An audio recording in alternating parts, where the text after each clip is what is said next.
والصلاة والسلام على سيد المرسلين وعلى آله وأصحابه أولي القدر العظيم. بھائی میرے بول دو منہ سے کیا ہے. أما بعد فقد قال الله سبحانه وتعالى في القرآن المجيد: أعوذ بالله من الشيطان الرجيم. بسم الله الرحمن الرحيم. لئن شكرتم لأزيدنكم ولئن كفرتم إن عذابي لشديد. صدق الله العلي العظيم. محترم بزرگوں، عزیز ساتھیوں، پردہ نشین میری مائیں بہنیں، پیارے پیارے بچوں، اللہ رب العزت قرآن مجید میں ارشاد فرما رہا ہے: وَأَسْبَغَ عَلَيْكُمْ نِعْمَهُ ظَاهِرَةً وَبَاطِنَةً. اللہ رب العزت ہم مسلمانوں کو مخاطب کر کے ارشاد فرما رہا ہے: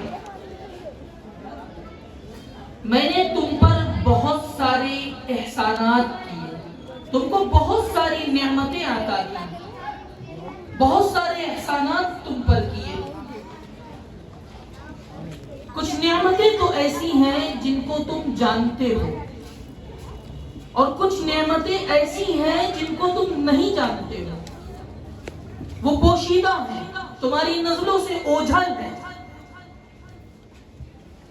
معلوم ہوا اللہ رب العزت کی ہم مسلمانوں پر بے شمار نعمتیں ہیں جن کا شمار کرنا ہمارے بس سے باہر ہے.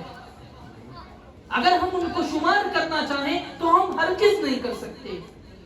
اسی چیز کو اللہ رب العزت قرآن مجید میں اس طرح ارشاد فرما رہا ہے: وَإِن تَعُدُّوا نِعْمَةَ اللَّهِ لَا تُحْصُوهَا. اگر تم اللہ رب العزت کی عطا کردہ نعمتوں کو ایک دو کر کے گننا چاہو تو گن نہیں سکتے ہو. ان کو شمار کرنا تمہارے بس سے بالا تر ہے. میرے بھائیوں، اگر ہم اللہ رب العزت کی عطا کردہ تمام نعمتوں کو گن نہیں سکتے ہیں، لیکن ہم اللہ رب العزت کی عطا کردہ سب سے عظیم نعمت، سب سے بڑے انعام کو تو جان سکتے ہیں. اللہ رب العزت کا ہم مسلمانوں پر سب سے بڑا انعام، سب سے عظیم نعمت کیا ہے؟ وہ یہ ہے کہ اس نے ہم کو ایمان کی دولت سے سرفراز کیا. اللہ رب العزت کا یہ سب سے بڑا انعام ہے ہم مسلمانوں پر. اس سے بڑا انعام اور کوئی ہو ہی نہیں سکتا. ہمیں اس انعام کو سمجھنا چاہیے، دل کی گہرائیوں سے اس پر یقین کرنا چاہیے. مگر افسوس صد افسوس، آج ہمارا معاملہ کیا ہے؟ ہم نے اس انعام کو سمجھا ہی نہیں. یہ ہماری محرومی ہے. گویا اللہ رب العزت نے ہمیں سجا کر تشکری میں جنت پیش کر دی. یہ ہماری محرومی، ہماری بدنصیبی ہے کہ ہم نے اس کو سمجھا ہی نہیں. ذرا سوچئے تو صحیح میرے بھائیوں، اللہ رب العزت کو کتنا غصہ آتا ہوگا کہ ہم نے تو تم کو تشتری میں سجا کر جنت پیش کر دی. تمہاری محرومی، تمہاری بدنصیبی یہ کہ تم اس کو سمجھتے ہی نہیں.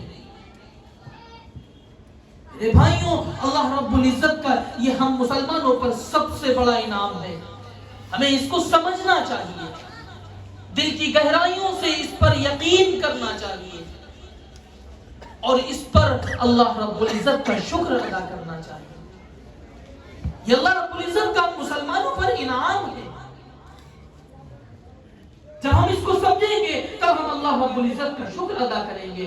اسی چیز کو اللہ رب العزت قرآن مجید میں یوں ارشاد فرما رہا ہے: اِنَّا هَدَيْنَاهُ السَّبِيلَ إِمَّا شَاكِرًا وَإِمَّا كَفُورًا. اللہ رب العزت کہہ رہا ہے ہم نے تم کو راستہ بتا دیا، ہم نے تم کو راستہ دکھا دیا. اب تم چاہو تو شکر گزار بندے بن جاؤ، چاہو تو ناشکرے بن جاؤ. یہ تمہارے اختیار کی چیز ہے.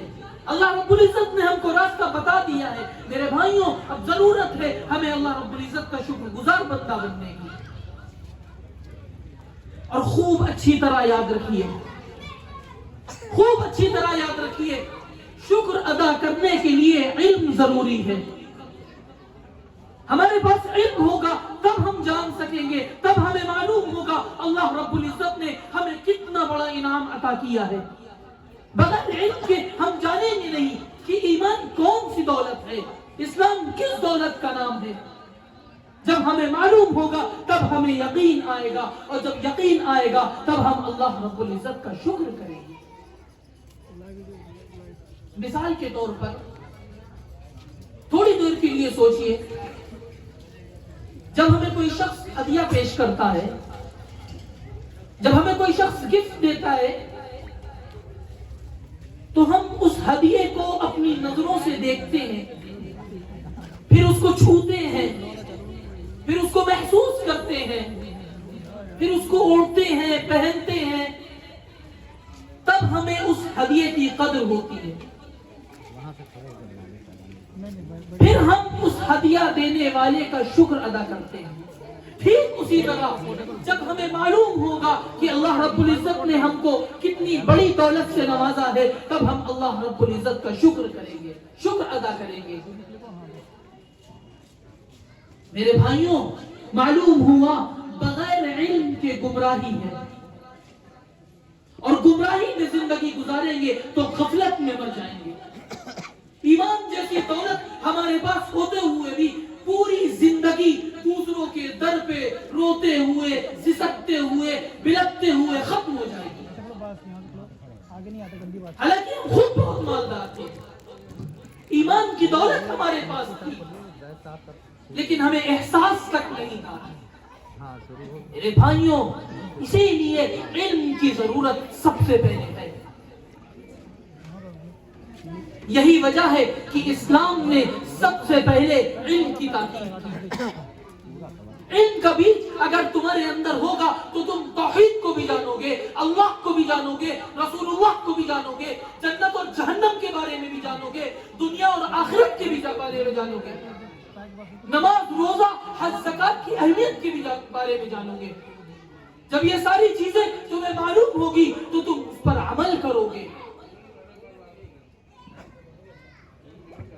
میرے بھائیوں خوب اچھی طرح یاد رکھیے, کسی بھی مذہب نے علم حاصل کرنے پر اتنی تاکید نہیں کی جتنی تاکید اسلام نے کی ہے. اسلام واحد مذہب ہے جس کی شروعات علم سے ہوئی. آپ تمام مذاہب کا جائزہ لے لیجئے, تمام مذاہب کو پڑھ لیجئے, غور کر لیجئے, دیکھیے کس مذہب کی شروعات علم سے ہوئی. چاہے وہ کرسچن ہو, یہودی ہو, عیسائی ہو, ہندوازم ہو, کسی بھی مذہب کی شروعات علم سے نہیں ہوئی.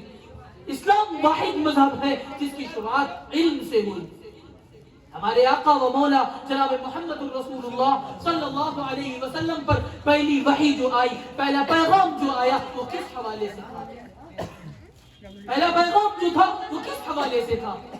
توحید کے حوالے سے تھا, اللہ کو ایک ماننے کے حوالے سے تھا, محمد کو رسول ماننے کے حوالے سے تھا, جنت اور جہنم کے حوالے سے تھا,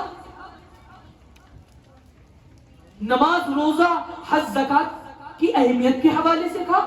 نہیں, ہرگز نہیں. پہلا پیغام جو تھا, پہلی وحی جو تھی وہ علم کے حوالے سے تھی. حضرت جبریل علیہ السلام اللہ کے رسول جناب محمد الرسول اللہ صلی اللہ علیہ وسلم کے پاس جو پہلا پیغام لے کر آئے وہ یہ سورہ علق کی چند آیتیں تھی. اقرأ بسم ربک الذی خلق خلق الانسان من علق اقرأ وربک الاکرم الذی علم بالقلم علم الانسان ما لم يعلم. یہ سورہ علق کی 5 آیتیں ہیں جو رسول اللہ صلی اللہ علیہ وسلم کے پاس جبریل علیہ السلام اللہ کی جانب سے بطور پیغام لے کر آئے. اس میں علم کا تذکرہ ہے, اس میں لکھنے پڑھنے کا تذکرہ ہے. اقرأ بسم ربک الذی خلق, اے نبی پڑھیے اپنے رب کے نام سے جس نے سب کو پیدا کیا. خلق الانسان من علق، وہ اللہ جس نے انسان کو جمے ہوئے خون سے پیدا کیا.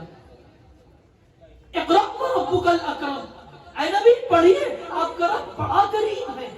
الذی علم بالقلم، اس نے انسان کو قلم کے ذریعے سے سکھایا. علم الانسان ما لم یعلم، اس نے انسان کو وہ سکھایا جو وہ نہیں جانتے تھے. اس میں 3 مرتبہ علم کا تذکرہ ہے. ان 5 آیتوں میں 3 مرتبہ علم کا تذکرہ ہے، 2 مرتبہ پڑھنے کا تذکرہ ہے، 1 مرتبہ لکھنے کا ذکر ہے. میرے بھائیوں، اللہ رب العزت دیکھیے تو صحیح، اللہ رب العزت پڑھنے لکھنے کو کتنی تاکید فرما رہا ہے. اللہ رب العزت ہم مسلمانوں کو مخاطب کر کے بار بار یہ بتا رہا ہے، پڑھو. لکھنے پڑھنے کے بارے میں تاکید کر رہا ہے، اور ہم مسلمان جاہل ہیں.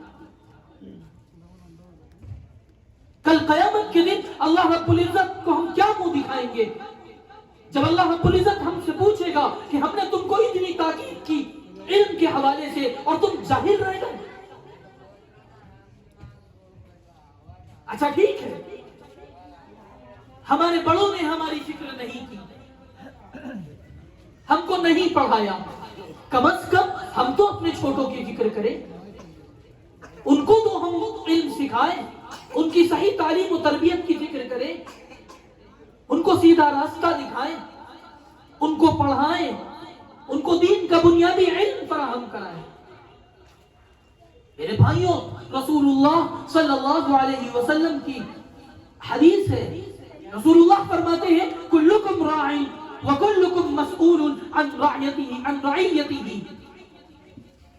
رسول اللہ صلی اللہ علیہ وسلم ارشاد فرما رہے ہیں تم سب ذمہ دار ہو، تم سب ذمہ دار ہو. جو بھی تمہاری ماتحتی میں ہے، جو بھی تمہاری پرورش میں ہے، تم ان سب کی صحیح تعلیم و تربیت کے ذمہ دار ہو. تمہاری بیوی، تمہارے بچے، تمہارے چھوٹے، تمہارے اہل و عیال، تمہارے خادم، تمہارے نوکر، جو بھی تمہاری ماتحتی میں ہے، تم ان سب کی صحیح تعلیم و تربیت کے ذمہ دار ہو. کل قیامت کے دن اللہ رب العزت ہم سے سوال کرے گا تم نے ان کی صحیح تعلیم و تربیت کی فکر کیوں نہیں کی؟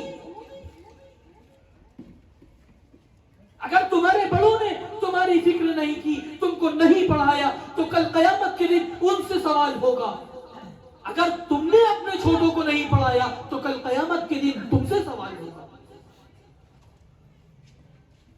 میرے بھائیوں، یہ ہمارے اوپر ذمہ داری ہے. اگر ہم خود نہیں پڑھا سکتے ہیں، اگر ہم نہیں پڑھے ہیں تو ہم نہیں پڑھا سکتے ہیں. اگر ہم خود پڑھ سکتے ہیں، ہم پڑھا سکتے ہیں تو ہم خود پڑھائیں. اگر ہم کسی وجہ سے نہیں پڑھا پا رہے ہیں تو ایسے مدرسے میں داخل کرائیں، ایسے مکتب میں داخل کرائیں جہاں ان کو دینی ماحول ملے، جہاں ان کو دین کا بنیادی علم سکھایا جائے، جہاں ان کو اللہ کے احکامات بتائے جائیں، جہاں ان کو رسول اللہ کی تعلیمات بتائی جائے، جہاں ان کو صحابہ اکرام کے طور طریقے سکھائے جائیں، ان کو دین کا بنیادی علم سکھایا جائے. ایسے مدرسوں میں داخل کروائیے، ایسے مکتب میں داخل کروائیے. یہ آپ کی ذمہ داری ہے، اس لیے کہ ہر مسلمان پر علم کا حاصل کرنا فرض ہے. یہ میں اپنی طرف سے نہیں کہہ رہا، یہ رسول اللہ کی حدیث. رسول اللہ فرما رہے ہیں طلب العلم فریضۃ علی کل مسلم. میرے بھائیوں، علم کا طلب کرنا ہر مسلمان پر فرض ہے. جو میرے ساتھی یہ سمجھ رہے ہیں کہ انہوں نے اگر اپنے بچوں کو دنیاوی تعلیم سکھا دی، ان کو مشنری اسکول میں داخل کرا دیا، ان کو کانوینٹ اسکول میں داخل کرا دیا، تو انہوں نے اس حدیث پر عمل کر لیا. نہیں میرے بھائیوں، آپ نے بالکل اس حدیث پر عمل نہیں کیا. اس حدیث کا مطلب ہے اپنے بچوں کو یا آپ پر جو فرض ہے وہ دین کا بنیادی علم فرض ہے. مشنری اسکول میں اور کانوینٹ اسکول میں آپ کے بچوں کے عقائد اور بگاڑے جا رہے ہیں. گویا آپ ان کو دلدل پہ ڈھکیل رہے ہیں. آج معاشرے میں جو بگاڑ برپا ہو رہا ہے ہم معاشرے کو اس کا ذمہ دار سمجھ رہے ہیں. نہیں میرے بھائیوں، ہم خود اس کے ذمہ دار ہیں. ہم نے اپنے بچوں کے عقائد مضبوط نہیں کیے، ہم نے ان کو دین کا بنیادی علم نہیں سکھایا، اس لیے آج بچے اس طرح ہو رہے ہیں. اور اس کا ہم بلیم ڈال رہے ہیں معاشرے پر. اولاد نافرمان ہو رہی ہے، ہم کہتے ہیں معاشرہ بگاڑ رہا ہے. نہیں میرے بھائیوں، ہم نے خود اپنے بچوں کی فکر نہیں کی، ہم نے ان کو دین کا بنیادی علم نہیں سکھایا، اس لیے ہمارے بچے ایسے ہو رہے ہیں. لہذا اگر حدیث پر عمل کرنا ہے تو اپنے بچوں کو دین کا بنیادی علم خود سکھائیے. اگر خود نہیں سکھا پا رہے ہیں تو ان کو مدرسوں میں داخل کروائیے، ان کو مکتب میں داخل کروائیے، تاکہ آپ اپنے فرض کو پورا کرنے والے ہو جائیے. کل قیامت کے دن اللہ رب العزت آپ سے سوال کرے تو آپ جواب دے سکیں، اے اللہ میں نے تیری ہی رضا کے لیے اپنے بچے کو فلاں مدرسے میں داخل کروایا تھا، فلاں مکتب میں داخل کروایا تھا اور اس کو دین کا بنیادی علم سکھایا تھا. میرے بھائیوں، یہ بہت ضروری چیز ہے. آج ہم اس پر توجہ نہیں دے رہے ہیں. اپنے بچوں کو خوب اچھے اسکولوں میں داخل کروا رہے ہیں جہاں ان کے عقیدے بگاڑے جا رہے ہیں. اس طرح آج معاشرہ بگڑ رہا ہے. معاشرے کی اصلاح کرنا ہے تو ہم سب سے پہلے اپنے گھر کی